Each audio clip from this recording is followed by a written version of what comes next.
Yeah, it's hard to long. Yeah. So yes, there's that motivation there too. Exactly, yeah.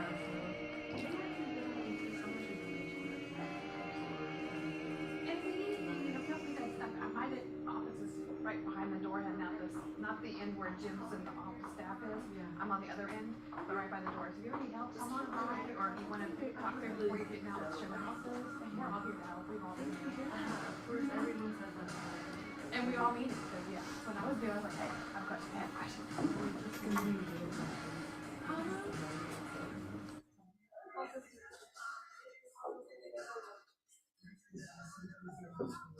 Oh yeah, right. All my time to say, all right, we want to do 5 houses, and out, we're trying to get special showing. I'm so old, so I sort of put them all out in the morning and just see them come back. I think he's doing that same thing on the Michael thing on the back of Harlem Snow, and then It is the secret when you see it sitting out there and like, oh, these are all usually sit behind whatever works for you, we all figure out the yeah, no, I write everything down. Oh, how fun. 2 great buyers, very motivated, so hey, you can have under contract the next couple of years.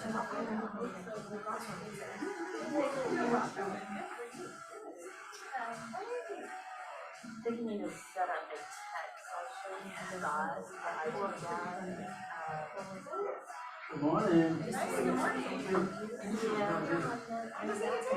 Frank Delia. What do you do board? Now, sometimes in the room. And she was on that while I was to my style. For me? You sure? That's right.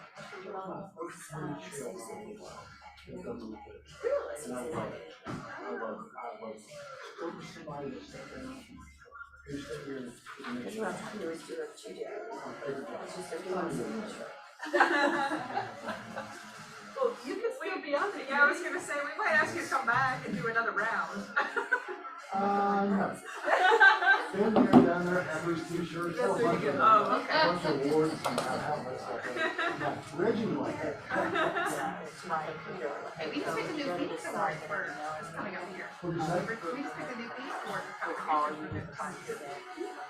You know, it's not the Phoenix. Thank you so much. No. I had to do as well as much time. You know, I mean, I felt like retreating almost, but I'm like, really boss, I felt like I need to reach out, you know what I mean? I figured I'd hold out for at least that. I hold out for that 10-year mark, so I skipped a couple years too, and I'm like, all right, now I'm like, no, I didn't see that.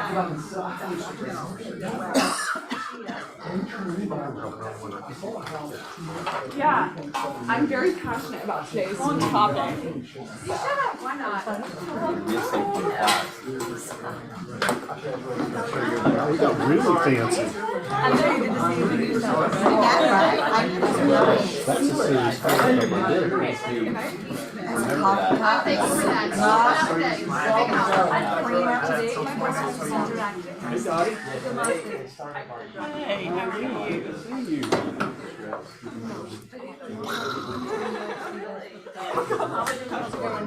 Yesterday was called.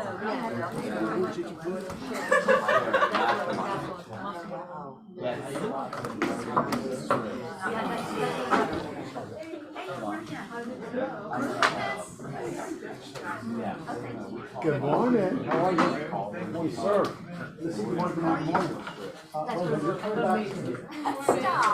Kelly Allen, aren't you? Yeah. How are you?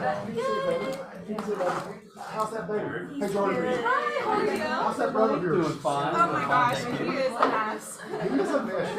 We thought we would choke the world with papers. Yeah. All right. Hey, sometimes we need it. Oh, good.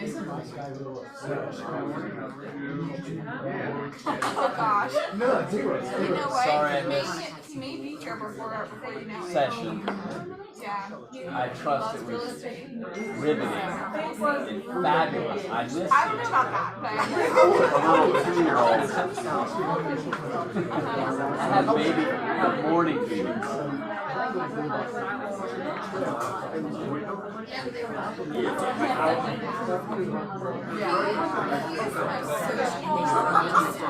There's Chick-fil-A in there if y'all need some breakfast. Awesome. We always like a Chick-fil-A.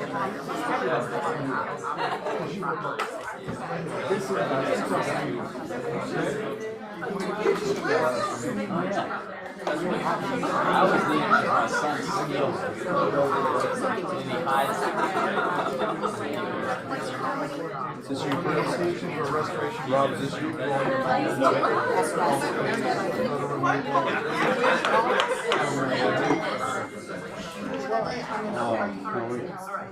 Come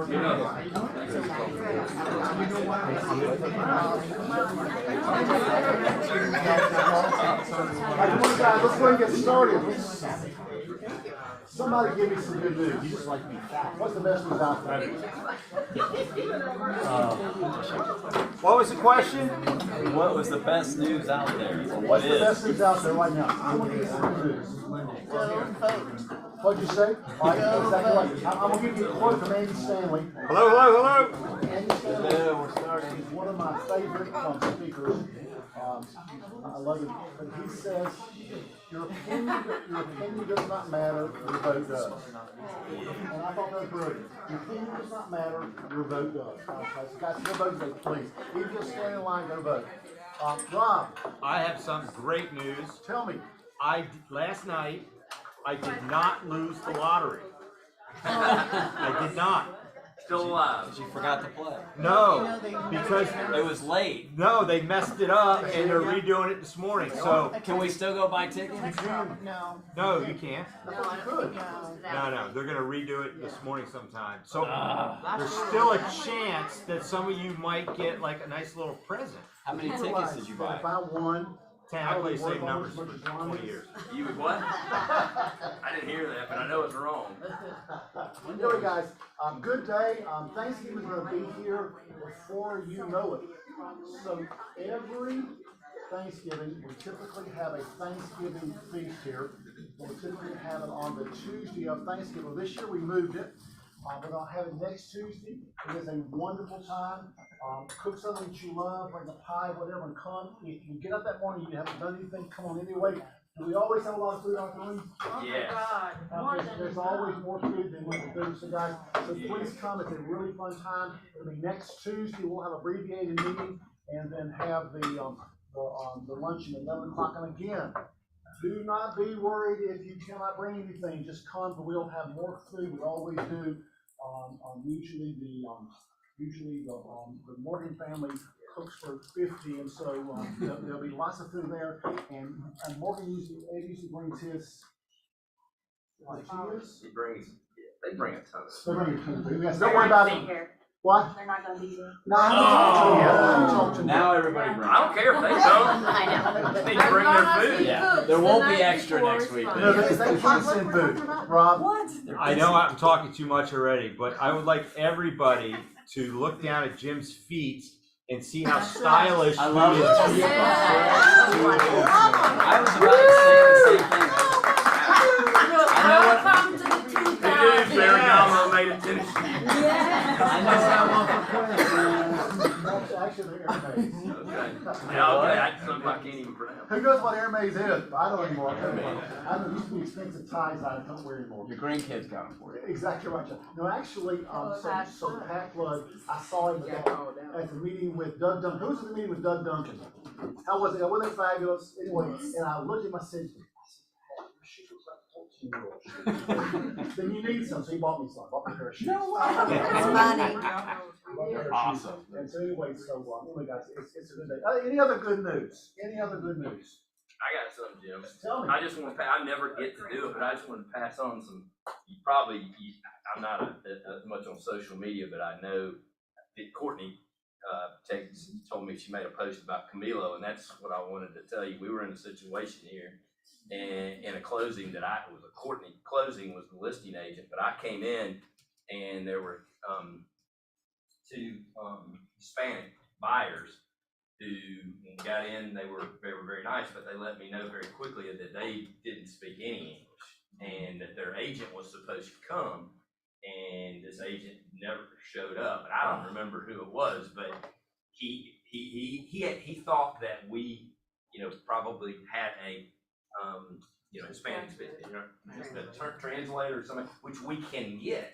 But we gotta be warned of that situation before we come in, and the sellers were nice people, and I said, look, I'm gonna go up, and Courtney happened to be there that day, she doesn't go in, and I said, I'm gonna run up and see if I can find, I was thinking of, vet, some people have helped us out like that in situations, and so I went up there and there was nobody there, but I saw Camilo sitting in his office, and he dropped everything, and he went right down there and made the whole transaction completely smooth, and, they were very appreciative, we were all appreciative, and I wanted to tell them thank you for doing that. Right, I will, that was a job.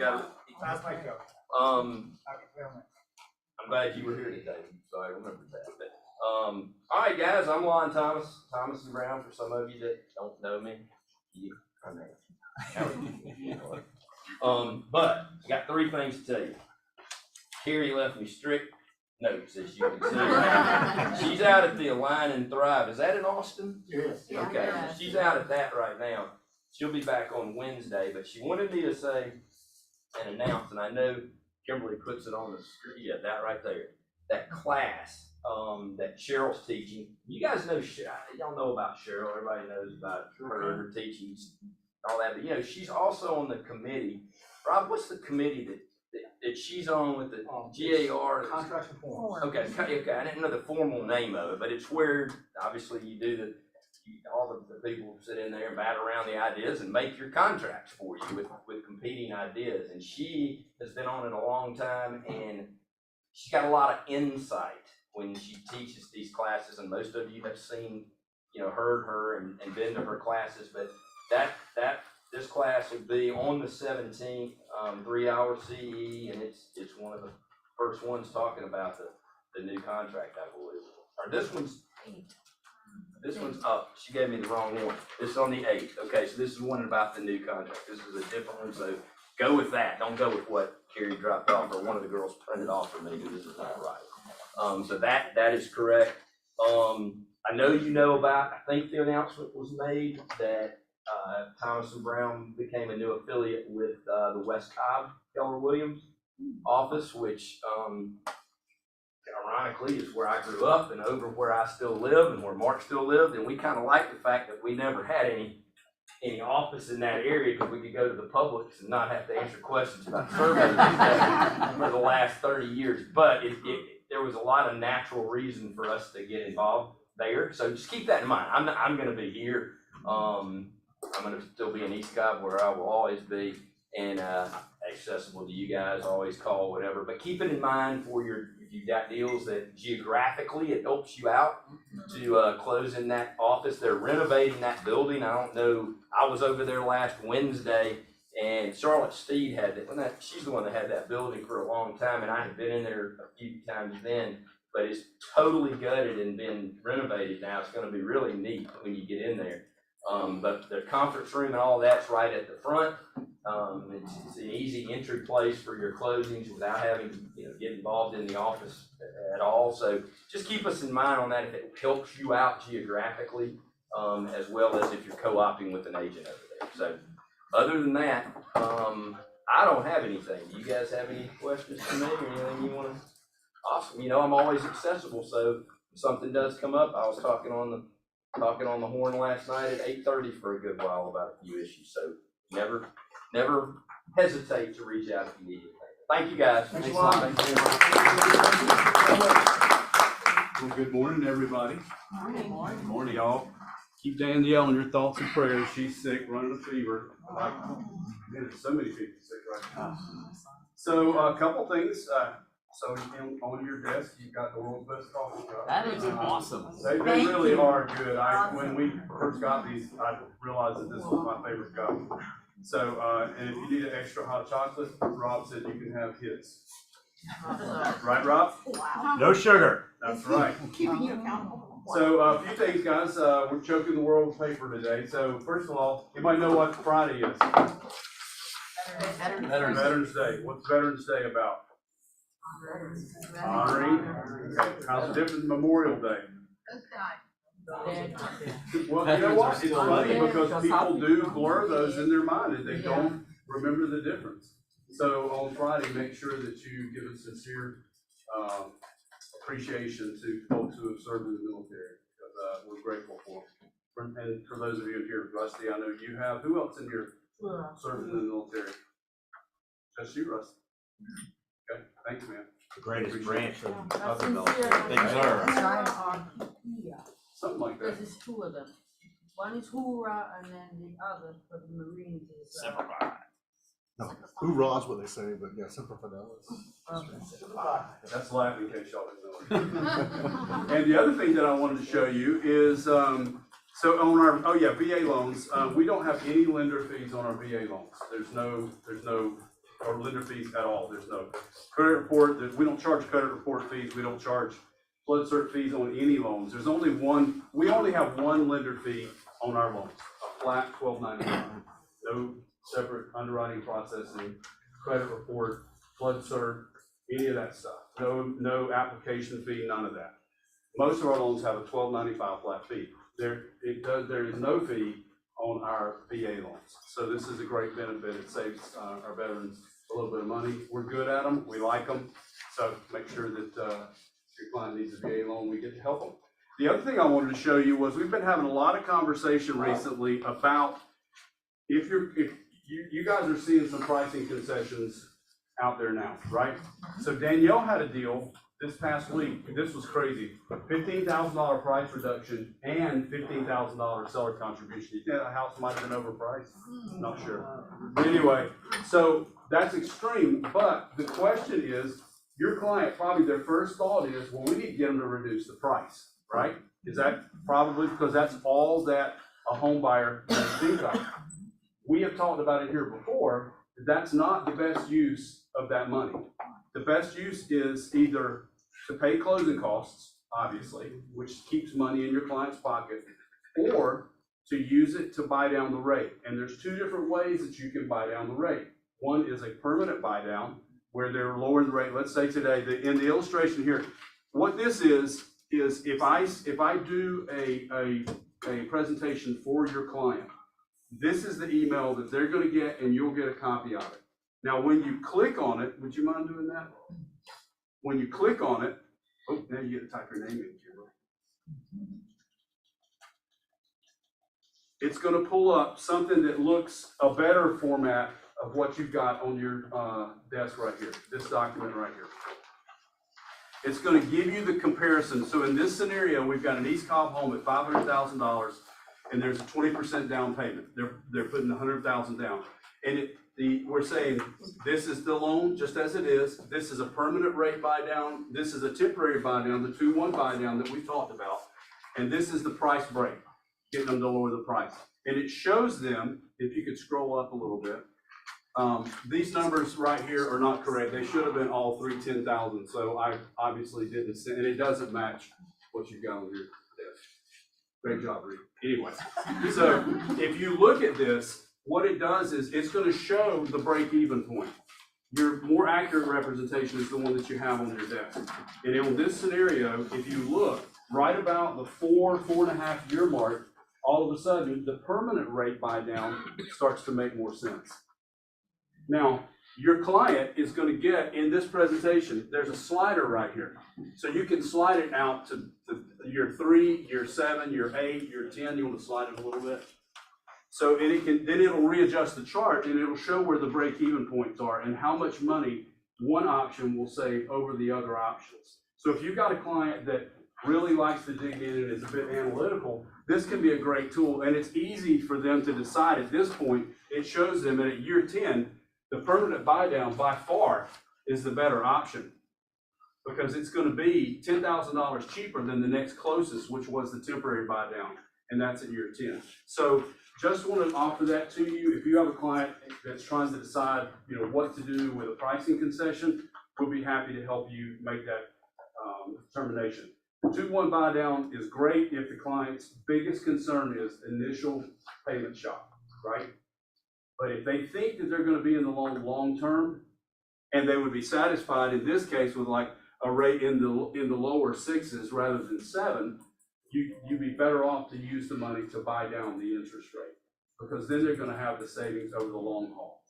The whole question comes in, do you believe that the client's gonna get the refi in a year, year and a half?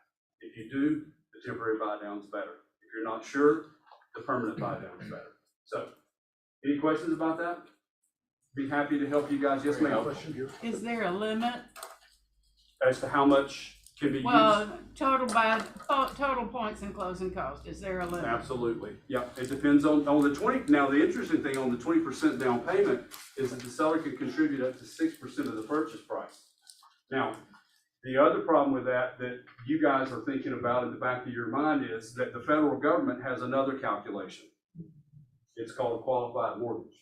And there is a limit to the points and fees that can be charged on a loan. So we have to talk about that, and let me run the scenario. Our software has an icon, and as soon as you run the scenario, it'll tell you up front whether you're failing the points and fee. But you're usually not going to be in too much trouble if you're in the 2.5 points, something like that range. But it's a much better use of the money than doing a price reduction. So you could use all the money to buy down and pay your closing cost above that in cash. You could do it either way, or divide it up. Okay. Yep. The thing is, call Reed, and then call them. Or Daniel. Exactly right, and they can tell you what to do, whether you try and figure it out on your own. Yep. This is very helpful. Thank All you. right, appreciate you guys very much. Thank you. I was looking this morning early at Rusty's he put on social media, and he was talking about this morning changing companies. Rusty, tell them what you said, sort of. I just, He put it out there. I didn't ask him to do it, didn't pay money to do it. I try to count the 10 before I post things, but last night I was sipping bourbon, going through Facebook. Just two, right, Rusty? Yeah, and I saw actually two agents that I know really, really well, started about my time. And, I tried to give them business and different things, and they didn't really respond and didn't show up for training and things like that. And I saw now they're on Facebook posting their new brokerage and their new face and their new headshot and all that. And I just put, just my opinion, but you're still going to be you, and you took you to the new team. And if you don't do the things that are going to make you successful, it doesn't matter where you go. And I just see that so often that people want to reach outside for what's going on wrong, and they just don't look in the mirror and go, am I truly doing the things that are going to make me successful? If you're not, it just doesn't matter where you go. So two thoughts on that. Number one, I talked to an agent from another company about a month ago. And I have a visitor from another company in the room, just so you I'm know. not saying it is. I'm smarter than that. No, I'm not saying. I was going to say, But I want to warn you. we don't talk about companies in here. Anyway, but they wanted to come here, and I said, great. Why do you want to come here? Well, I need to increase my pay. Well, are you willing to do this, this, this, and this? They go, no, sir. I said, well, then why change companies? Unless you're willing to come and do something different, then you might as well stay where you are. And so, guys, I believe that. But I want to tell you a better story than that one. And the story is, who is Danielle Payne? Remember who Danielle Payne is? Yes. The door knocking queen, incredible talent. So about 3 months ago, she came in and she said, "You're not like on the chase, so you're gonna touch." She said, "I'm gonna leave." And I went, "Really? Second time you left?" And she said, "I know." She said, "But I'm gonna go here because I want to do this, this, this." I said, "Okay, this something. If that's what you think you can do, go with my blessing, but you always have a home here." Last Friday, she called me. She said, "Can I come back?" I said, "Tell me why. Do you not like where?" She said, "No, I like where I am." I said, "Well, great, that's what I want to hear. I like where I am, but I miss the culture at Keller Williams." She said, "There's nothing like it out there." She says, "There's a lot of places out there you can sell real estate, but there's nothing like the culture and or the staff." And so, guys, I love it when people go out there and they look and they go, "Oh my goodness, this is an amazing place to be," guys. And so I want to thank Danielle for coming back. It made my week that she would come back and want like when your children come home. But also that she came back not because of me or because of anybody else. She came back because of what? So, guys, you don't know what a jewel we have out there in the culture. Next, 180 Solutions. Come on up, mold. There's no mold in Atlanta, Georgia. No mold in Atlanta, Georgia. Good morning, y'all. I'm Robert with 180. We got a new look on our brochure. So So if y'all want one, I'll have some up here for you, and I'll leave some pens. If I didn't get around to everyone, I apologize.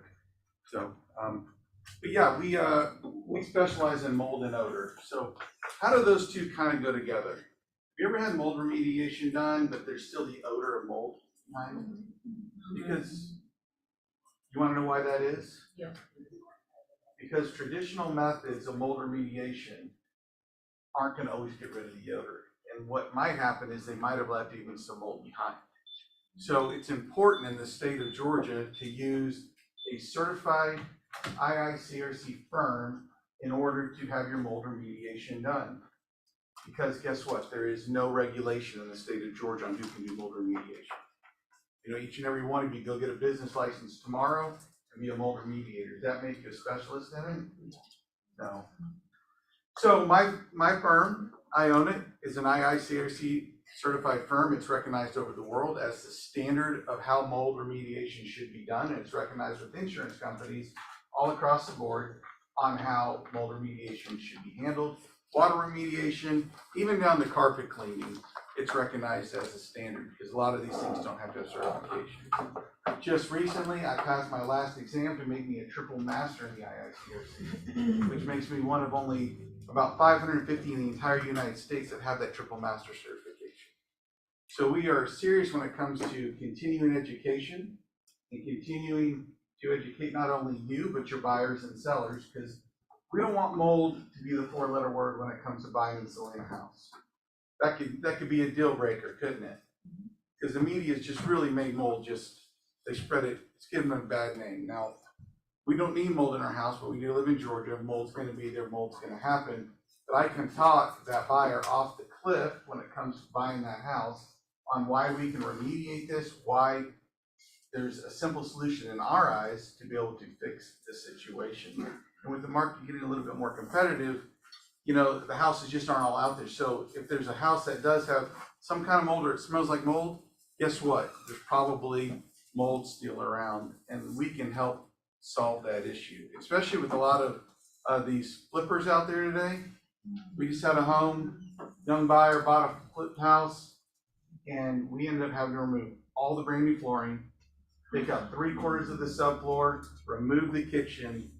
It was still saturated from water, with water levels at 100%. Now that didn't make me feel good, right? But it made me feel good knowing that I could tell that individual that we're gonna make this home safe. And we're gonna find the bottom of it and why that all happened, but really the flipper just put some lipstick on it and sold it.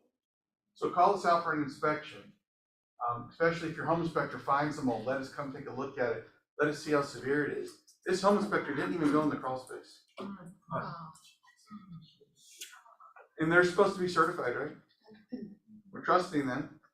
I'm not saying all home inspectors are bad, but let us come and do a thorough inspection as well for mold. And then we can also get rid of that odor like cigarette smoke, pet odors. We get rid of it completely 100%. We don't mask it or cover it up. So we're right here out of Marietta, so we can help you all in any way. Please let us know. Glad to help. If you get a home inspection with a mold report, like they do an aerosol test, and then it looks like hieroglyphics on a sheet of paper for you, call our office. You call me and I get a copy of that and read it for you. You know how much it costs you for me to go over that report with you? Has anybody done that with me yet? We'll do it today. I have a conference one for you today. Okay. I'll call you. You know how much it costs? Call me. $0. $0. $0. I'm gonna read that report for you. And if I gotta come out and do a visual inspection, if it's local, that's $0 as well. If it's across town, you have a small fee, but it gets applied to the job. So, thank you guys. Any questions? Robert came out and inspected my crawl space at my house recently and did a real thorough job, like you said, broke down the different things that, you know, for proposal. So it's really good. So thank you. Thank you. I look forward to working with each and every one of you, and I'll leave some of these behind some pens too. Okay. Give Robert a hand. Robert, good work. All right, Y4C2Ts. Give me a favorite one this morning, Irene. I would say trust. Go with that one. Tell me why trust is important. Well, having that honesty on both sides of the table is so critical, which kind of ties into communication and, you know, again, talking about culture and training and what we have at Keller Williams, we intuitively learn that through, what we do here, and it makes a difference in doing business with someone that you trust. And since it's elections day, that's another reason why I think we all are thinking about who can we trust to lead us forward. And I agree with that. And guys, once you work with the other agent and that agent lies to you, you lose trust, what happens to the deal?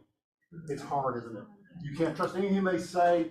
This will happen after closing. No, we can't trust you guys. So trust is, well, that's a great one for today, guys. Trust. Who can you trust? Great. Okay. About this course, Tuesday, November the 8th, which is today, and it's going to be, what's it say? Virtual online Zoom event, please. The Supreme Best. Anything you want to say about it? Yeah, so if you're interested in learning about how to sell condominiums, how to things you need to watch out for from a financing and a legal perspective, this is a great CE class. It's via Zoom. The speaker is a lady named Lisa Spencer. Jim, I don't know if you know, if you've heard of her reputation. She was an instructor, productivity coach, and team leader in Florida, on the west coast of Florida. And I think from like 2017 to 2019, when she was team leader, she had the record of most productivity increase and everything to women's office. So she's a great speaker, great to listen to, and Lisa Smith will be doing that at 1 o'clock. Great. Thank you for that class. We're excited to have that. Richard, to get the Zoom link, you just register at supremebest.com/GA condos. Thank you, Jeff. Sunrise Moving and Storage Group Coaching. Make a move with the right moving company. It's going to be on Wednesday, which is tomorrow the 9th from 11 to 12. Is this live, Kimberly? It's live. The guys come here for Sunrise Moving and Storage to talk about how to pick the right moving and storage. Guys, the mover can ruin your deal. You never get any more referrals if you have the wrong mover, as we all know. Okay, Rob Daniel has his last class for this year. MRE Mastermind, where to find and how to create leads. We all need that. Part number 5, and I'm going to turn the lights like that so guys. It has nothing to do with my bad eyesight. It has to do with that light today. All right, so anyway, so it's Rob Daniel's Fabulous Guys, and that's coming up on November the 11th from 9 to 10. It is via Zoom. Rob's a great guy. Market of the Moment Mastermind, the last one of the year.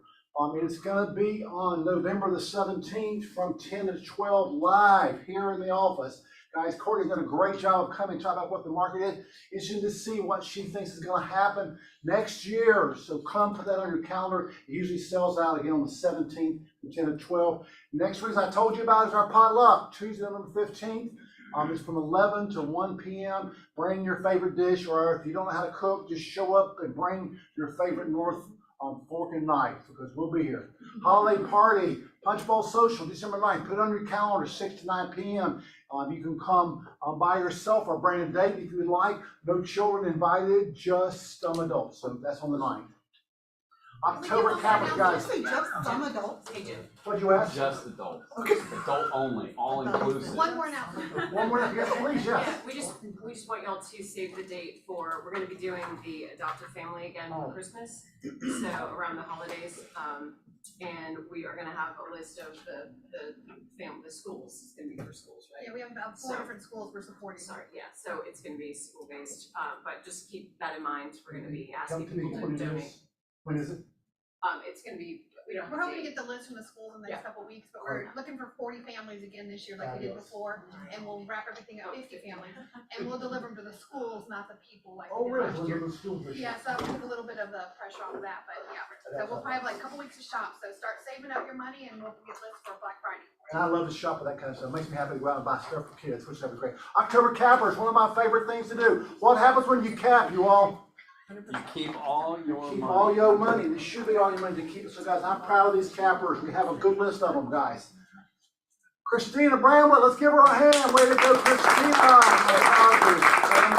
You can see these pretty faces. If you're here, please come up, okay? Taylor Ingram, way to go, Taylor. Captain again.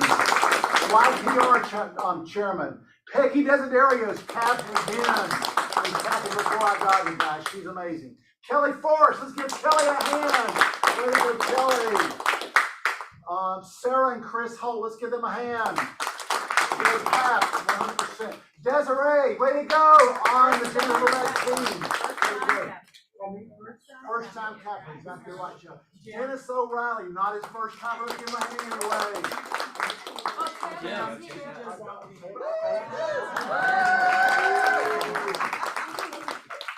You show up on time. Just But I in called Taylor time. out, but I won't say she was, and guys, she's also the young YPR chairman. Yeah, For, Keller Williams Professionals. exactly right, you tell them about that. Oh, okay. Good morning, everybody. So a lot of, is there anybody in here that's under 40? Okay, we'll just. Hey, look, is this under 40 right here, guys? She's under 40, how about that? So Keller Williams has a division, which is Keller Williams Young Professionals. And it primarily focuses on agents that are 40 and under. You'll find that we have chapters in all of the major cities, and Atlanta being one of them. So one year I went to family reunion and they tried to recruit me. I'm like, okay, this sounds pretty interesting. And then we didn't have a chapter in Atlanta, and that was back in 2019. And so we launched a chapter. I will say we have all of the stats. I wish I had them pulled up for you all, guys. But the agents who are part of Keller Williams Young Professionals who are under 40 outperform those who are not. So it's very valuable, the tools that they offer, the training that they offer, it's a ton of training. And it also gives you an opportunity to network with agents in so many other cities. So often I'm getting calls in reference to just doing business and, you know, sending business, so it can help with your network as well. So yeah, if you have any questions about it, let me know. We're definitely growing our network when it comes to leadership within Keller Williams. If you're thinking about growing within leadership within Keller Williams, they often recruit directly from the Young Professionals Network. So, got any questions? I'm here. Can we give her a hand for doing that, guys? Dennis, we're on campers. Way to go, Dennis. Glad that you're capping again. Anya, let's give Anya a hand. Let's give Anya a hand capping one more time. Mike Strong, where are you, buddy? Way to go, Mike. Congratulations. Quickly, lessons learned. Lessons learned. So, yesterday, as I was walking around the office, Yvette, right? So everyone knows Yvette, and she kills it, right? And we were going over what she's been doing with her business and everything, just a casual conversation, and she's just working her tail off. And I said, let me see your calendar. She, what? I'm like, let me see your calendar. And I looked at it, and I said, look at that. Thursday, you have nothing. Get a highlighter out. She took the highlighter out. I said, now just highlight that day and put a big X to it. She goes, why am I doing that? I'm like, because you're working so hard. Who's number one? You need to take care of yourself. And I said to her, I said, when I leave the office, just call and get yourself a massage that day, right? So the lesson to learn is schedule in everything on your calendar. The good, the bad, like I'm scheduling you in the mornings now to go to the gym, and I schedule time Tuesdays, Thursdays, go do something that I love, right, at lunchtime, because I work hard and I deserve it, and everybody in this room deserves it too. So be true to yourself in your calendar, whether that's a day to take your wife out for lunch, right, whatever, because in our business, it never stops. So lesson learned, all right? There you go. Give my hand to that dog. You guys, about 35 years ago, and yes, I was under 40, thank you. I went to a meeting for the Atlanta Young Ages Association, or whatever it's called at that point, and they asked me to be president, so I was president of the Atlanta Young Realtors Association. And then from there, I became chairman of the committee that has to do with anything type of elections. What's it called? RPAC. RPAC, is that what it's called? I was the RPAC chairman anyway, because I'm the one that basically ran the committee, and I loved it. And then from there, I went on to be president of the board. So it started off just heading up a committee, then became president of the board. And guys, all these things that I'm talking about are things that help us grow as agents. So someone asked me, By the way, Reggie set y'all up this morning. Someone asked me a few months ago, they said, so Jim, why are we paying our money to Laura Road? That's a lot of money to just be in $1 million club. So guys, it is so much more broad than that. That I asked Lindsay to come this morning, I'm gonna bring Frankie and talk about it, and then I'm gonna tell a story, because before you go there, okay? So about 25 years ago, we get a call from the city of Atlanta. And they're trying to put in something that says, if you sell a house in the city of Atlanta, whether you have an office there or not, but if you sell any house in the city of Atlanta, you have to buy a $500 business license to be able to sell a house. How many would you like to buy a $500 business license in any place you sell a house? Marietta, city of Atlanta, city of whatever. Would you like to do that? That could be thousands of dollars. What'd you say? Cobb County wants you to do it too. I talked to somebody last week. Cobb County will do it right now, so Yeah, guys. they want you to pay taxes on your sales in Cobb County, in the city of Marietta, and the city of Smyrna. So there's a great group out there called RPAC, Georgia Political Action Committee. You know what they do every single day? They're out there saying, no, city of Atlanta, no. If you do that, the realtors will not vote for you. So every single day, someone is trying to stop the way you are doing business right now. On the national scene, what is one of the best things we get, a homeowner gets as a part of being on for their tax? They get to do what? Claim the what? Homestead exemption. Homestead, also the mortgage. They get to do what with that? Every single day, someone's saying, ooh, that's some money we can use in our office. So on the federal level, they're protecting your client's ability to not lose that right. So I'm gonna turn it over to you in a minute and tell them what, from the Atlanta Board of Realtors, what you do there, and tell them what you know about what's going on around Atlanta and around the world right now. All right, well, I also want to introduce my partner in crime over here, Frankie Elliott. Come on, She's our Frankie. vice Let's president. welcome Frankie. So my name's Lindsay Pope. I am the Vice President of Strategic Development for the association. I have been with the Atlanta Realtors for about 6 years now, and before that was with another Realtor Association for 4. So I focus a lot on our member benefits. I love meeting the newest Realtor members that come into our organization and just kind of spreading the word about what we do in our community. You guys talked about culture. That's what we're about. That's what we're about too. I mean, we have over 14,000 members now with the Atlanta Realtors Association. So we pretty much cover any type of office, any brokerage, and the idea is we want to be like a safe haven in a community for you.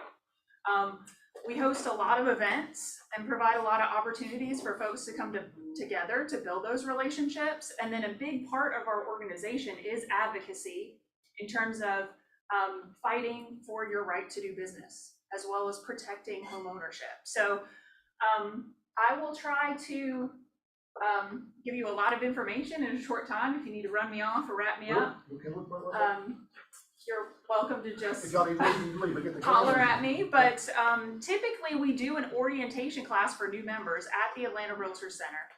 We spend 2 hours talking about your various levels of membership and everything that we do.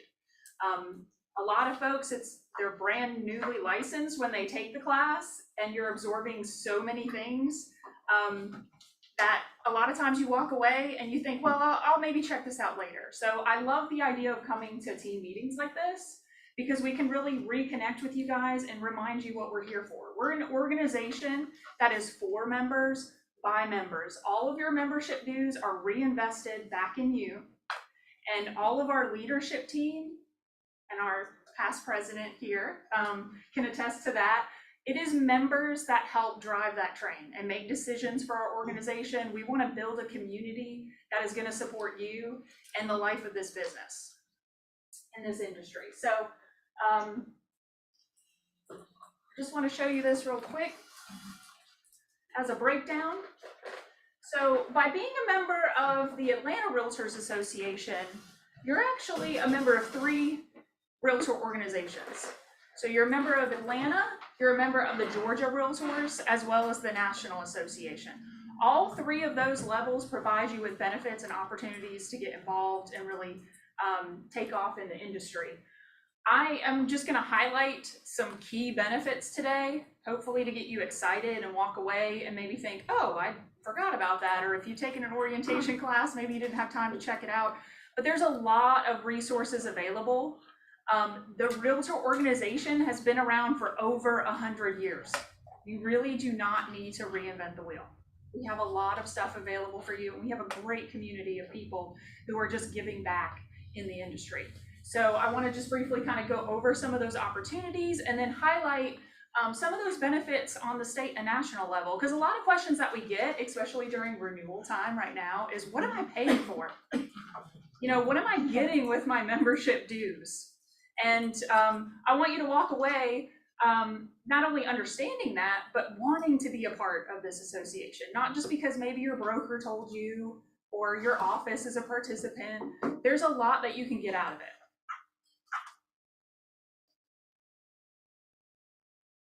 So, and I will talk about advocacy, I promise. We'll transition into that shortly. But a lot of what we do is trying to provide networking and education opportunities for you guys. The idea is if you can grow relationships with others in the business, those are going to be the folks that you're going to be doing a deal with, that you're going to be making calls. So the idea is we provide tons of really fun activities throughout the year to help you forge that connection with the other agents in the industry. This slide helps to cover some of our main events and programs that we do throughout the year. Has anybody been to an Atlanta Realtors event? Awesome.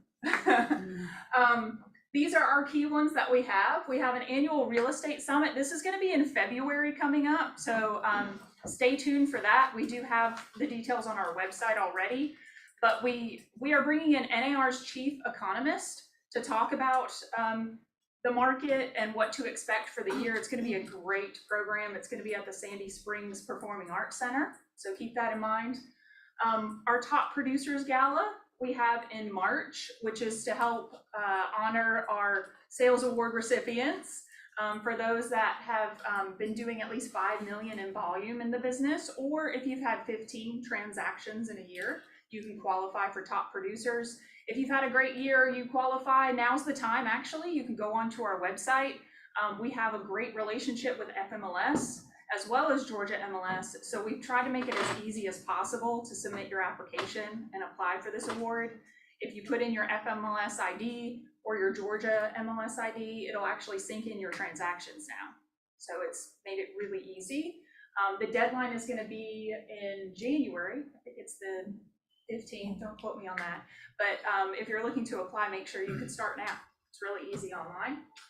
We do a social fundraiser each year as well. So we love to give back to the community, and we'll raise funds for that. We actually have a community service committee as well that you can get involved with.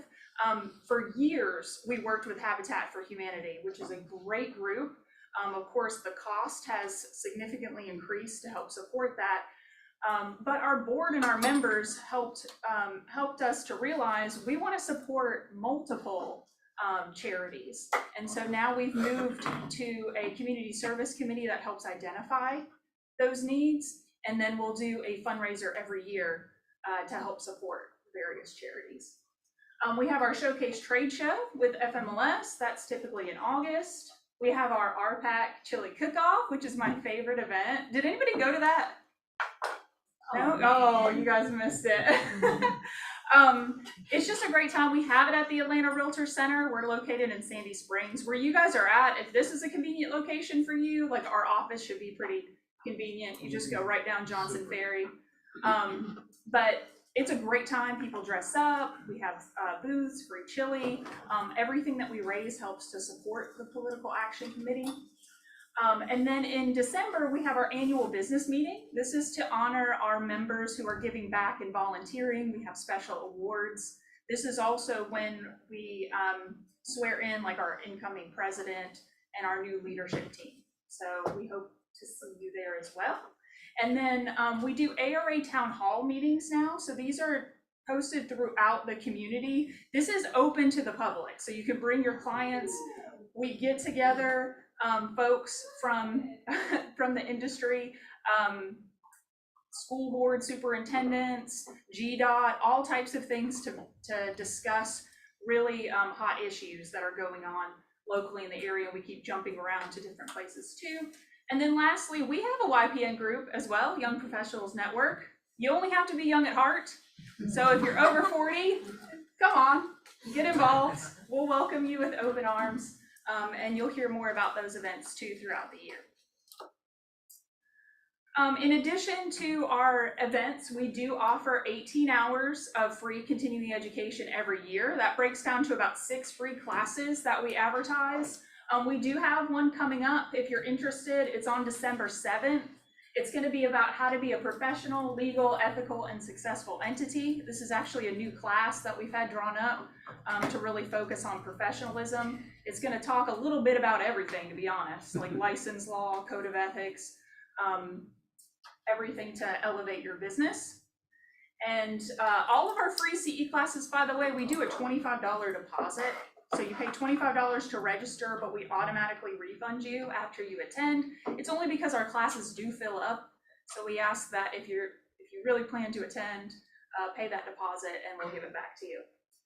Lastly, we do have, if you guys missed the forms changes class that you guys were talking about, we do have one that's going to come up in January. So once we get that fully approved for CE, we'll promote that and have it on our website as well. We also do education seminars or webinars. Those are almost monthly that we do that on various topics. With us transitioning into the new year, we still have to put those on our website and calendar, but some topics you can expect to see are showing safety and etiquette 101, prospecting 101. If you want to learn more about FMLS, we're going to have a webinar on that, as well as sustainable homes. We do have an education committee. If this is something that you're interested about and you're like, why doesn't the association offer this? That's a great committee to join and provide us with your feedback and as we plan the new year with the new classes. So get involved. I can't thank Jim enough for getting involved throughout the years with us. We really rely on our members, like I said, to drive that train. And to make these new initiatives throughout the year. Actually, I'm sure, Jim, you see, we've got some new committees that have formed based out of feedback and comments from our members as to what they want us to focus on into the upcoming years. We have an affordable and equity housing committee now, which is focusing on trying to be a resource for the public as well as other members. We have a communications and public relations committee, community service, diversity and inclusion, so we can focus on those initiatives, our governmental and community affairs. That was the name of my committee right there, that's what it was, governmental affairs. Yes. Now I remember that. Member engagement, social, if you want to help with that fundraiser, trade show, training development, or YPN planning. So now's a great time. If you've been hesitant or you're not sure, get involved. Sign up on our website. We only ask you to sign up so that way we can send you reminders as to when we meet. We're doing a lot of Zoom or hybrid meetings too. It's maybe 1 hour a month. Giving back will come back tenfold to you. And I gotta take this, guys, so the reason I'm here is because Sean Rawls met me through the Land Board of Realtors. He didn't know me from Adam, he's a Remax, I was at Aaron Nolan, so we didn't know each other at all. But he heard my name because I chaired almost every committee at the Land Board of Realtors. He heard my name.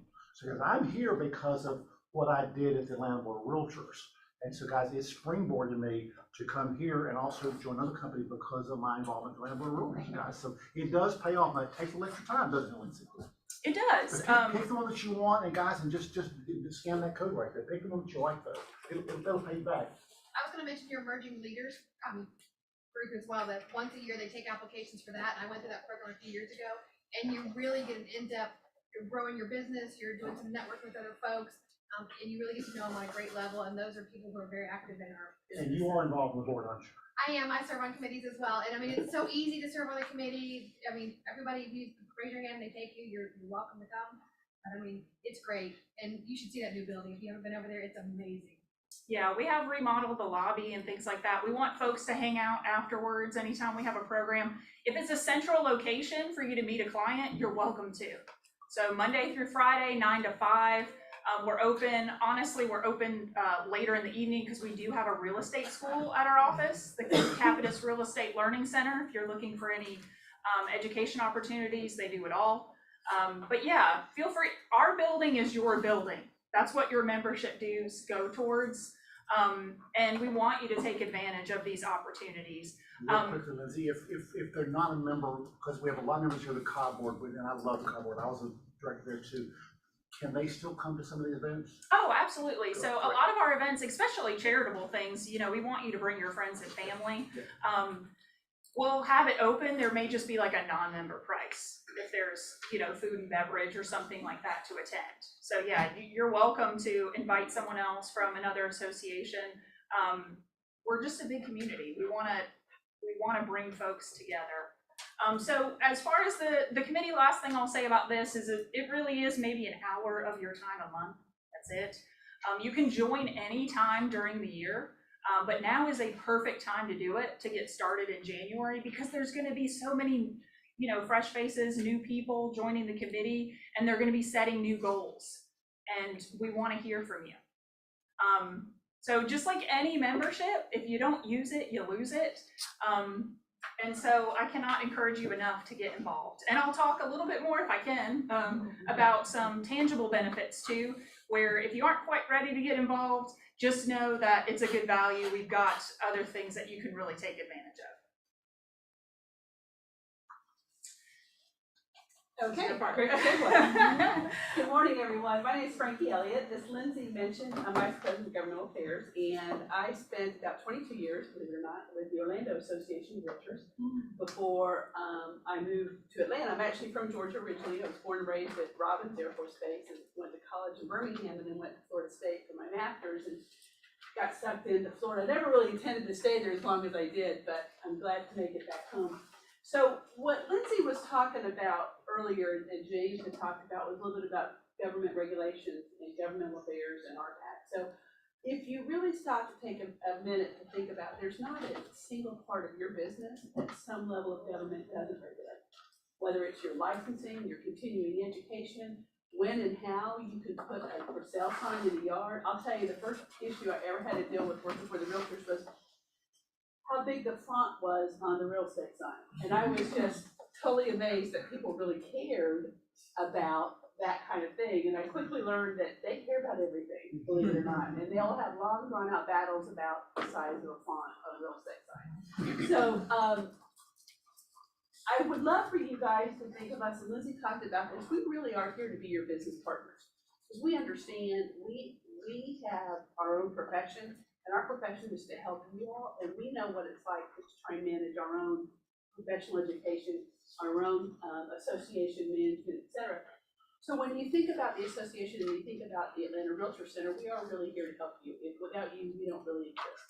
So what my main responsibility is I really deal with local governments. The Georgia Association of Realtors deals with the Georgia Legislature and the Georgia General Assembly, and obviously NAR deals with Congress. But it all works systematically and seamlessly together. We have what's called the three-way agreement, which many of y'all may not realize, but you pay dues to all three organizations in one payment, which is through the local association. We do the same with governmental relations and RPAC contributions. It's paid at the local level and it's split between all three. So I actually, not only am I responsible for local government, but I serve as a support system for the State Association of Realtors for state issues within our area, and then also NAR. NAR obviously deals with Congress, and Jim talked about this a little bit when he first started talking. I would venture to say that probably 75% of what NAR's government relations deal with is going to be taxes on real estate, and then the regulatory side when it comes to things like your financing, mortgage financing, all the regulations that take place with that. And every now and then you'll see them deal with some technology issues and maybe some other quality of life issues, but predominantly it's going to be federal taxation and regulatory. And then also some environmental, obviously. We think we are highly regulated here when it comes to the environment.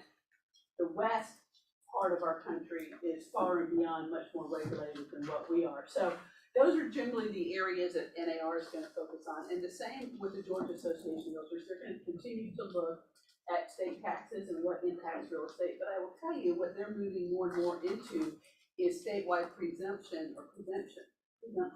of local control when it comes to land use. And what do I mean by that? So for example, last year, one of the big bills that we had filed and we're tracking was to prevent local governments from, and it's sort of confusing, so I hope I say this correctly.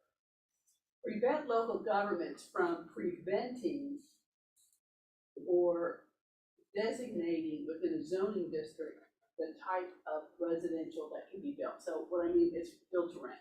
You see a lot of local governments that are trying to file legislation that prevents a build to rent. And what in essence it does, it is a fair housing issue in one way because it is discriminatory based on the use of a particular property or the ownership of a particular piece of property. They're totally within their rights, and we appreciate zoning because it keeps everything really clear and it keeps industrial out of residential, et cetera, but whether or not the individual staying in that home owns the home or rents the house is where we somewhat draw the line. And there is a new product, and it's new, and people get scared when new things come online, but the build to rent communities, that's an example of a kind of issue that the Georgia Association of Realtors is going to track. And what they see, I'm a big fan of local control, but sometimes it's really important just because what happens in one community tends to spread to other communities. And then they're also going to track some environmental stuff that might happen at the local level, particularly when it comes to watershed and the distance of watershed, and also the federal FEMA's floodplains. I don't know if any of y'all have had to deal with that yet, but that's really getting to be a bigger issue because FEMA has come in and they've redrawn the lines, and everybody's not necessarily sure where those new lines are. And it's somewhat, you might find there might be a piece of property where there's a line drawn and there's no justification to why that line is where it happens to be. So those are kind of the issues, but more at the local level, which is going to be our responsibility here. We're focused mostly on issues pertaining to short-term rentals. It seems to be a really issue that's going on right now. Also, one of the things I think we're probably going to get more involved in the upcoming year is going to be whether or not local governments start rolling back that property tax millage. They have not increased it because appreciation has gone up so much over the last couple of years. It's yet to be seen how much that appreciation goes up because I know sales has really slowed, so you're not seeing that big appreciation in property evaluation, et cetera. But it does still end up being a tax increase because the appreciated value goes up, which means your tax bill is going to go up.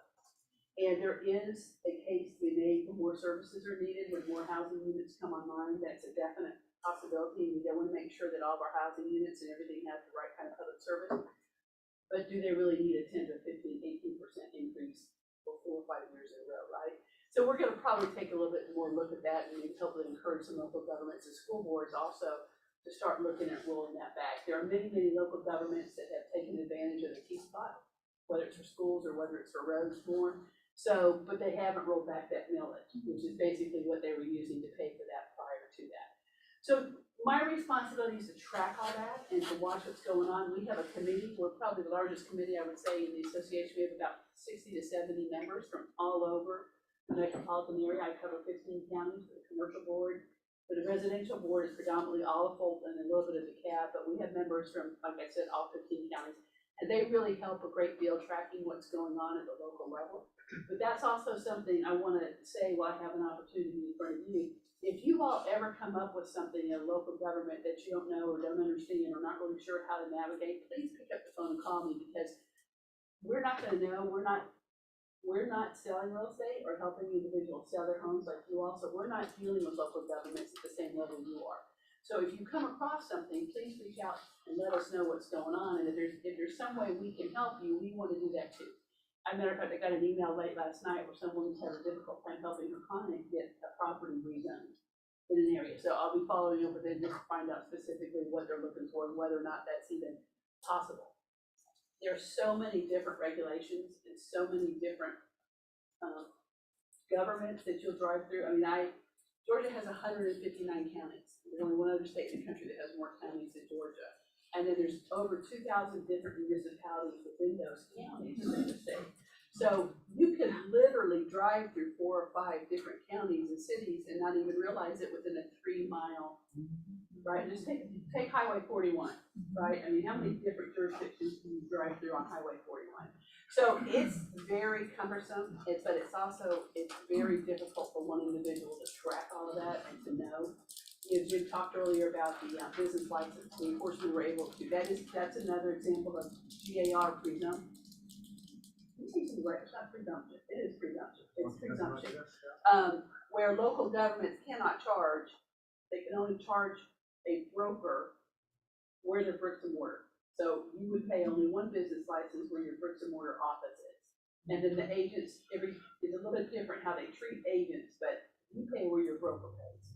And that's how it is across the state now. But there absolutely was a move, it was a way to collect some more money. Every time you put a for sale sign out there, then you have to pay another business fee. So we're able to get that stopped. I mentioned earlier a little bit about short-term rentals. That's another issue that we're seeing popping up all over the place.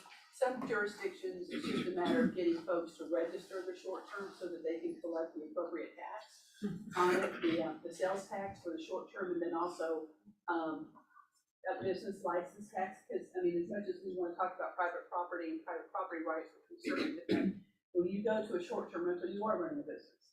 So you need to be in compliance with what's required to do that. So, but then there are other jurisdictions, like I'll tell you, Forsyth County pretty much stopped any ability to do it by requiring a conditional use permit to do a short-term rental. So you had to go through that process before you even applied to get a permit to do it. So that's just one of the issues we're looking at. We talked a little bit about RPAC, and RPAC is the Realtors Political Action Committee. Is it still the largest political action committee in the country? Is it still? Yes, NAR, it's at the national Say one level. more time, we're the largest. It's the in the country? largest, right, we over one point four million members. 1.5 million, 1.5 million members now. I don't know that we spend the most. So when we go to Washington, do you think they listen to us? Yes. Why is that?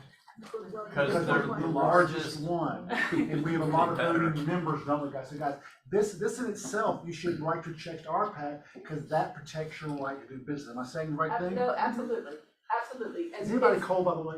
Yes. Crazy. No, Great. great. The real beauty of RPAC is not one single cent of your membership dues goes not a single penny. All the contributions to RPAC are voluntary contributions. There is what we call a fair share amount, which is what we estimate every year. This year's $25. That for every member, if they were to contribute that fair share amount, then we would be able to fund all the advocacy and campaign involvement that we do. Probably one of the biggest calls I get every year around this time is, why are we supporting ABC candidate? Why are you so Democratic, or why are you so Republican? Let me just take a real quick minute. I would love to have the power that members bestow upon me, right? Like, I rule the world. Love to do that. I don't get to do that. When I was chairman, neither could I. Yeah, but you got blamed for it, right? Yeah, I did get blamed. So, we go through a fairly intense vetting system. I'm not gonna say every race, because a lot of times, if we have relationship with incumbents and they've run 2 or 3 times, we're not gonna screen them. We know we're gonna support them. They've been great supporters of us, or real estate, or the Realtors Association. So we're gonna probably just support them out of hand. But for just about every open seat, or even an incumbent that's only served 1 term, we generally will interview the candidates running in those offices. And we bring them into the office, or we do it via Zoom. We have a committee of about 15 people that interview them, and we're only discussing real estate issues. And depending on the jurisdiction, we might talk a little bit about quality of life issues, like what's going on with transportation, what's going on with schools, what's going on with anything that impacts property values in that particular area. But for the most part, it's gonna be all real estate. We don't get into social issues. We don't get into personal opinions about what's going on with abortion or what's going on with welfare. That's not our purview. We stay within the real estate spectrum. And so once those candidates are interviewed, that committee makes a decision and forwards that recommendation to the Atlanta Realtors Political Action Committee Board of Trustees. And they either approve that recommendation or they don't approve it. Very, very rarely, but sometimes they will overturn it and support another candidate in that race, depending on what's going on. So once that's done, then they will receive a campaign contribution from the PAC, and we move forward on that. But if you ever see us, in fact, y'all probably should have gotten one last week about the candidates that we support, please know that those are vetted, and whether or not they are your particular candidate or who you might go in that polling booth to vote for, all we're saying is this is our recommended candidate based on their answers or their voting record on real estate issues. We're not saying you have to vote for these people. This is just a recommendation. And I have found in my time with the realtors, particularly when it comes to local government, again, you all don't have the time to do what we do for candidates. So they appreciate the recommendations that we give them, doesn't mean they necessarily have to agree with it, but they at least appreciate the time that was taken to do that. So Lindsay talked a little bit about the chili cook-off, we just did that about 2 weeks ago, we had over 280 people attend. It really is a wonderful event, I love it, because chili is my all-time favorite food. Last year, everybody made it past the front door, because they had chili dogs there, and yeah, so it's like, I kind of got stuck there. But it really is, there's no big program, there's no awards, there's no big announcements, we just say welcome, we announce who the best chili is, we announce who the best food is, and everybody just has a great time. So if you don't do anything else, try and come to that event, it really is a lot of fun. So Frankie, but like, from your seat, you've been in this seat for 2 years? In Atlanta, In Atlanta, 2 years. So as you look out there, you look on the local, state, and national stage, though, what are some things that y'all are following closely that we need to watch as realtors protect our right to do business? Anything that come to mind at all? Yeah, I would venture to tell you that what you're gonna see is, local governments are terrified of rental properties. They have, and you know, there's some valid reasons why they feel that way. But this build to rent is a product that's coming on, it's coming on fast. It's still the most profitable way for a lot of investors to invest in real estate. Just watch what happens in the rental market, even if it's, I mean, fortunately for us in Georgia, it's illegal for rental inspections, although we have seen the city of Sandy Springs just recently passed a rental inspection ordinance. They will be sued. The apartment association is getting ready to sue them in the next couple of weeks. This is no big secret. They told the city council they would do it. The city council passed it anyway, and they're gonna get sued. And a lot of that, and you guys know this, I'm preaching to the choir, you know, the bad apple is the one that always gets the news, right? So you have a couple of bad property owners. There were several hideous apartment complexes in the city of Atlanta. The Atlanta Constitution did a wonderful job doing all that. So now every government, local government in the area is terrified that somebody's gonna die or be killed because an inspector didn't inspect the property right, et cetera, et cetera. So just, that would be one thing at the local level, I would say. How do you all decide whether you're for more rental restrictions or you're against it? How does the board decide that? Well, I'm gonna tell you, quite honestly, I would venture to say in the last 10 years, there has not been an ordinance, a new idea. The problem we really have with local government is code enforcement. It's impossible to enforce all the codes that are already on there. So for short-term rentals, for example, one of the biggest things is local governments are fearful because they're noisy. They can be noisy, people can use them as party houses, et cetera, et cetera. I don't know of a single local government that doesn't already have a noise ordinance on the books, right? I don't know of one that doesn't already have a parking ordinance on the books or a trash ordinance on the books. The problem is they can't enforce it sufficiently. Code enforcement is a quasi-judicial process. You have a right to respond, and there's so many days that have to respond. Well, the problem doesn't go away. The problem continues, even though you're going back and forth. From our position, we have a statement of policy. Our position has always been minimal regulation and focus on what you already have and enforce what you already have. That's really the better way to do it. Now, I have worked with local governments here in the area where they wanted to be able to, their biggest issue really isn't that the rental is short term. They needed to solve the problem quickly. By quickly, they wanted to phone somebody while they're on site to say, your tenants are being obnoxious, please control them, right?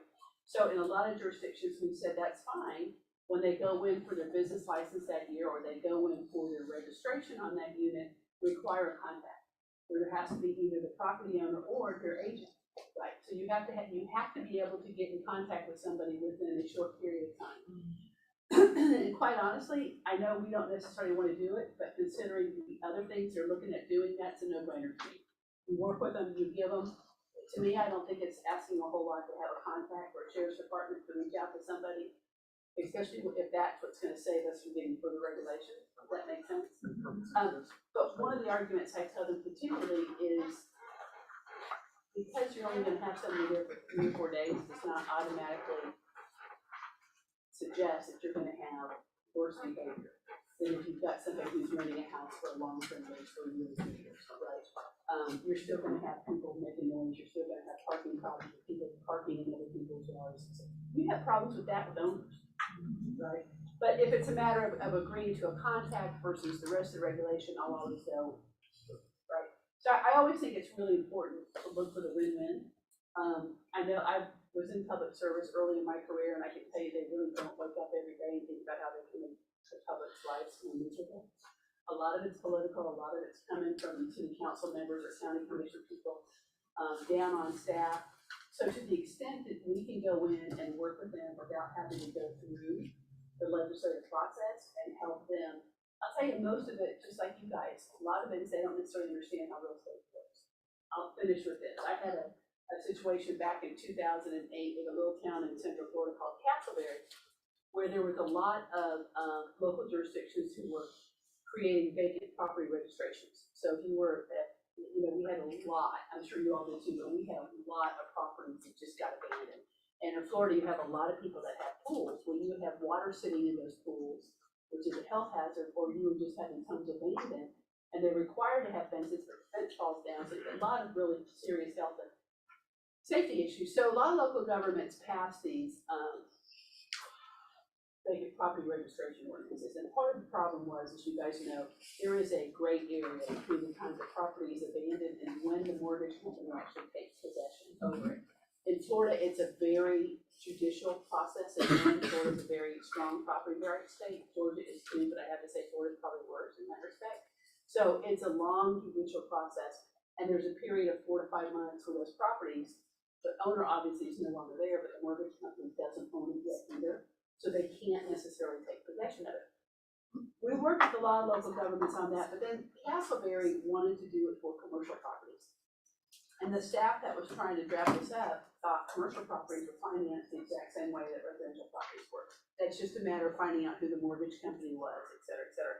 We were able to go in and work with staff, and really, again, all they really wanted was to be able to pick the phone up and call somebody to have them go buy that commercial property and pick up the trash, or to go clean up the building, want somebody that's spray painted, etc. That's all they really wanted.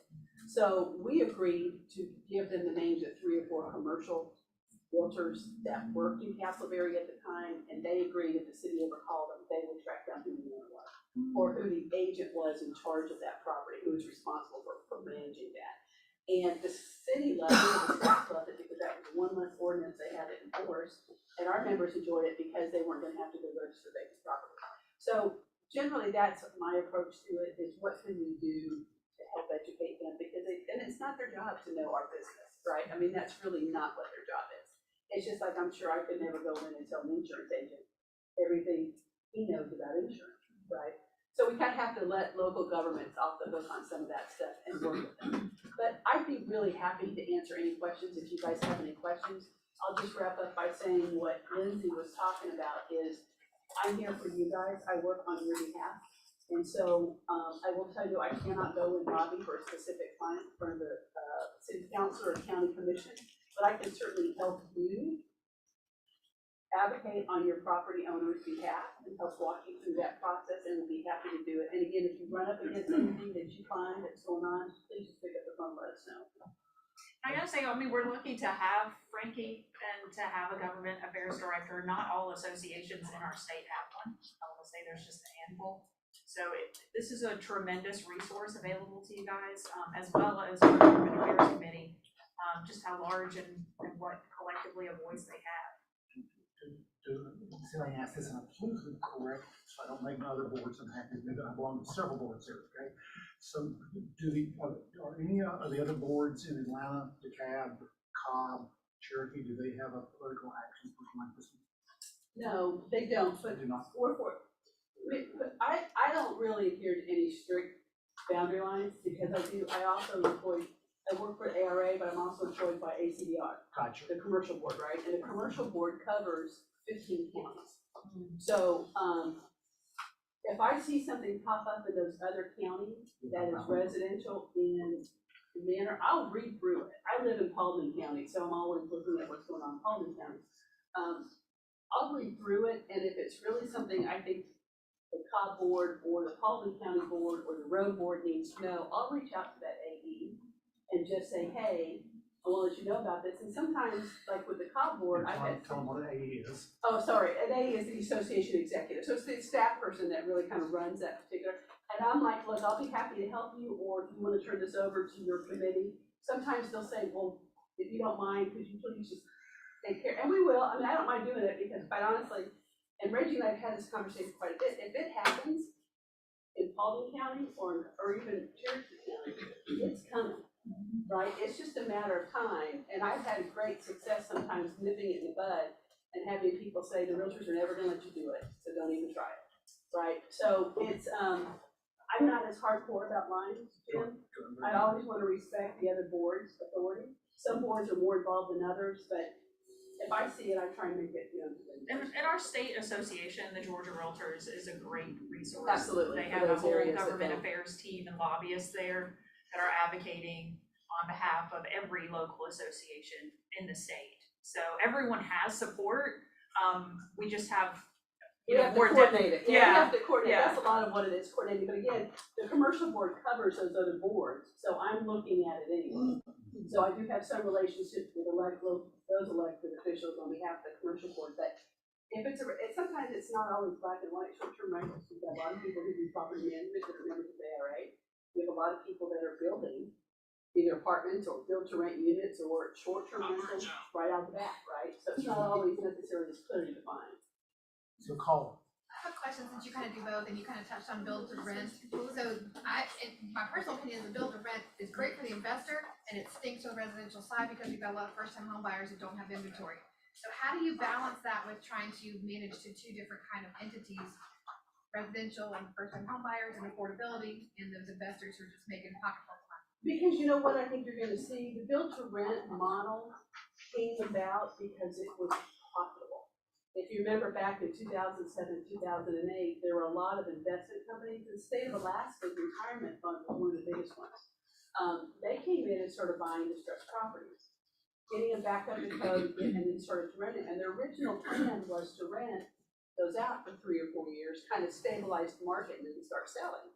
Well, if we learned anything through the downturn, not everybody needs to own a home. And I know that's somewhat sacrilege to say, but everybody either doesn't really want to or doesn't need to own a home. And that you will always have a need for rental properties. So that rental market was very stable and stayed stable and continued to make more money than what these investments were going to be making if they started to sell. So that's why you saw a lot of them hold on to them throughout the year, right? The market's going to change that, I think, too. Once it does not become as profitable to rent them, you will start to see them put them on the market. And my opinion is you can also build an entire development with the idea of selling them. But if you can't sell them at a rate that you're going to make the profit you need to make, you're going to rent them. You're not going to have them sitting there.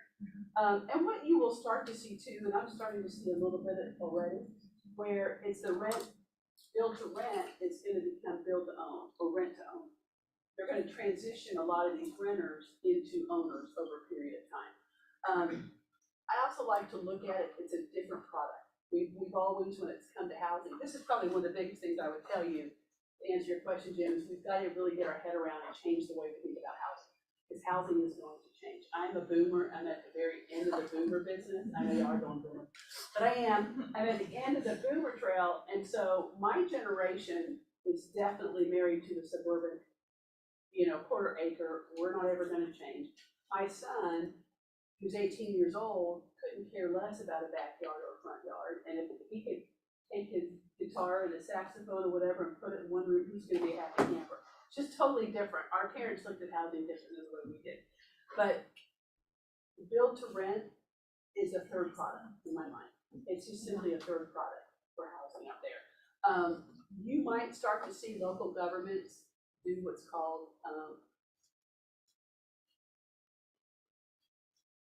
land trusts. Or even start seeing local governments do land banking, where they start buying distressed properties, et cetera, et cetera. And in a land trust, the land is not in the deal. They do this a lot up north, in areas where housing was just exploded in the New York, Boston, Philadelphia area. You own the structure, but not the dirt. right? And that's, again, that's just a different option, it's a different product. You see it a lot in the west and the northeast with baby boomers that are retiring and downsizing. They really love the idea of still living in a single family home, but they really don't want the burden of picking up the yard or worrying about the common areas. So a land trust is ideal for that. So it's just a different way to look at it, but I think to answer your question, I think the market's gonna fix that over a period of time. But I think as realtors, we have to be open to new ways to do business and change our business models as well. And property management, I know for a lot of people in the downturn, that's really what sustained them and allowed them to stay in business because houses weren't selling. Or if they were doing the short sale and the foreclosure, et cetera, which, you know, that was a nightmare in and of itself, right? I was listening to Clark Howard this morning, I think so it was. How many of you know where there is a mall that is dead right now? Dead malls, right? Dead malls. How many of you not been to a mall in 6 months? A lot, right? Is that correct, y'all? Well, those dead malls are gonna be the solution for our low-income housing. Now, and guys, that's a solution, because they can tear that mall down, put in some shops underneath it, put some living above that, condos and or what else. And guys, that may be our solution to people that cannot afford to buy a house inside the city. Right, and the other thing you're gonna see in Atlanta has kind of been somewhat ahead of the curve, but also in some ways behind the curve. Last year, if any of y'all were following what was going on in Atlanta with the zoning proposal where, Letitia, Bottoms came out with this idea that any property within a half a mile of a MARTA station could be rezoned into multifamily. And so, which sounds great in theory, but a half a mile in some MARTA stations were getting into old, traditional, established neighborhoods. And it was terrifying for these people to think that their next door neighbor could sell their property and build a quadruplex or build an 18 unit. The idea was good. I think the implementation was somewhat questionable. And our position was, we totally agreed there is a need for density, but it should and could be done on a parcel by parcel basis instead of a blanket, right? If it makes sense in a certain area to increase the density, then let's do that. But you're gonna see it along major transportation corridors, because that's where it makes the most sense. And it makes the most sense around transit, because the more, I know that we're all great, we all love for people to get on the train, because it means less people on the road when we wanna drive down the road. But, we're just simply not gonna be able to sustain that kind of future. We're gonna have to make transit more approachable and more usable for more people. And if it's a matter of even in the city of Atlanta, again, they're actually looking at maximum parking instead of minimum parking. 10 years ago, it was always about you have to provide a minimum of parking. Now we're only gonna let you provide so much parking. But the idea, again, it's more the stick instead of the carrot. We prefer to say you get a discount in your development fees if you minimize the number of parking spaces you develop, right? So the idea being if you only have 10 spaces and you've got 12 units, 2 of your people have to take transit. How many of you like to be involved in that process, that thinking process? That's If what I you was join gonna this ask, committee, if you join this committee right here, you get to vote on, here's the way we wanna be able to see it. Absolutely. Isn't that true? So guys, if you wanna be involved in this, like you may go, well, I think it's a great idea for the people sitting there in Habersham Road and that we put up multifamily housing, then get involved in this committee. And Liz, I'm gonna turn it back over to you. So, I mean, there's just so much that we still couldn't even cover today, guys. If you take a moment, please utilize this QR code. It's gonna link to additional slides and information and additional benefits with your membership. We have discounts with the Georgia Realtors and National Association. We have insurance options. We have a lot of free marketing materials available. This should take you to a Google document that has a ton of links. We provide education, a lot of training stuff. I mean, there's just so much. And one of the biggest values too, I'm sure you guys are familiar with it, but you get forms with your membership. Does anybody know how much you have to pay for forms now if you're not a Realtor member? Isn't it like $200? It's $259. And they keep raising the price every year. So if you think about it with your membership dues, You may be paying an additional $207 a year, but you're getting free CE, you're getting advocacy, we're supporting your rights, we're bringing folks together, as well as the discounts and things that we provide. It's definitely a value, and we want to help connect you to that. So I really appreciate your time today. It was great to see all of you. I'm sure Frank and I will hang out afterwards if you guys have questions. Can I ask one other question? 100%, yeah. One of the things we're gonna try, I have a goal for next year, is to identify our members, and even if you're a member of another board, I don't really care to, but those of you that are either an elected official or have a personal relationship with an elected official, or was a realtor for an elected official. We'd love to work with relationships that are already established. So if any of y'all have any of those, just shoot me an email, or we can talk after the meeting. We'd love to make sure we keep that on file. I don't. Any other questions to ask, because we've got another negative. One more minute before Right on. 12 o'clock. Any other questions you all? Very good, very helpful, thank you. Well, let's give them a hand, you all.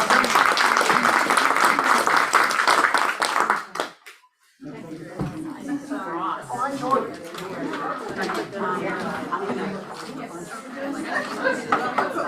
Eric, did you get that? No, I gotta get closer. Yeah, Mikey. You're normal. Good to see you. What's the baby? What's the baby?